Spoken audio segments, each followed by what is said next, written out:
Welcome to Kasao, Mukono district in central Uganda. Here, Mariam Nabatanzi is like any other woman if you walked past her. But get to her home and you may be forgiven for thinking this is the boarding section of a school. Nabatanzi is 39 years old and has mothered 44 children already. 38 are alive today. You heard right, 44 children, all delivered normally. Everything here is done massively with near military precision. 22 kilograms of maize or corn flour, 7 kilograms of beans, 2.5 kilograms of sugar. That's the daily feed for this humongous family. I lost count of how many breads they ate. I'm in the middle of a huge operation, feeding operation. It's like a military operation. Feeding bread and porridge, that is for breakfast, to 24 kids out of the 38. It's just unbelievable. I can't tell who is who. I just wonder how the mom does it. They've just finished now, just been serving bread and porridge, and some guys were coming back for a second take. Their mom could recognize and say, "You just come for a double," but some would actually get away with it. It's quite an interesting, extraordinary family, I should say. Question is, how did this all begin for Nabatanzi? First, she was married off too young, aged 13, and started having children immediately. In my heart, I wish to have 6 children. I gave birth 4 times, and on each occasion, I had twins. 8 children were more than what I had bargained for. I went to hospital to ask the doctors to stop me from having babies. The doctors carried out tests and said it would be risking my life if they stopped me. I was too fertile to stop. I went back home and conceived quintuplets. 5 children at once and then 2 times more. With 23 kids, I thought it was too much and I went back to hospital, but the doctors said they couldn't stop me without risking death. I was pretty healthy, having natural births. Gynecologists say it's possible to be this fertile, although not commonplace. But once you have these many children, my question then is, how hard is it to name these children? We both break into a bout of laughter. We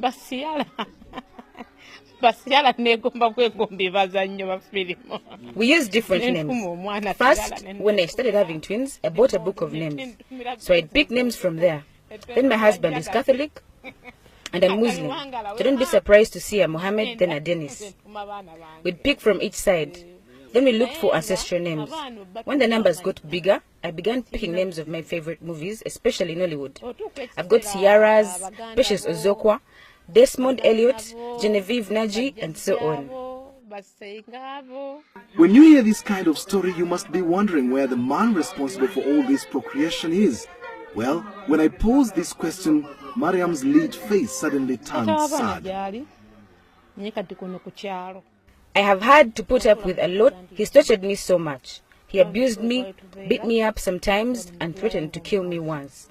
He pays no school fees, nor does he even know what we survive on. Unashamedly, he comes and eats what he didn't leave home. He's not part of these children's lives. Where we are now, I bought with my own money and from doing little jobs here and there. He was in utter shock to learn I bought and built this place. Her biggest challenge is looking after these children with an absentee father, foremost of which is school fees and feeding the children. 14 of her children are in primary school, where she has to pay more than 5 million shillings in school dues per term. This is equivalent to around $1,500. Another 10 children are in secondary school. Some have been forced to drop out of school as the bill spirals out of control. Her dream is to educate all her children so that they may get a better life, not like what she's been through. To fund all this, she learned many skills including cake making, bricklaying, decorations, tailoring, cooking, and herbal medicine. She hates having to beg. There is no end to Mariam Nabatanzi's story. It's powerful, it's captivating.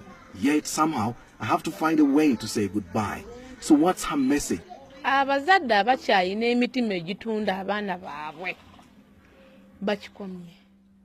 message is mainly to parents. Stop selling your children through early marriages. We suffer too much while losing out on parental love that can never be recovered. Secondly, To the mothers, do not desert your children as you walk out of marriage. Whatever the case, stick to and with your children. I strongly feel that had my mother not left me, my father would not have married me off young. To the men, please shoulder your responsibilities. Don't leave it to the women.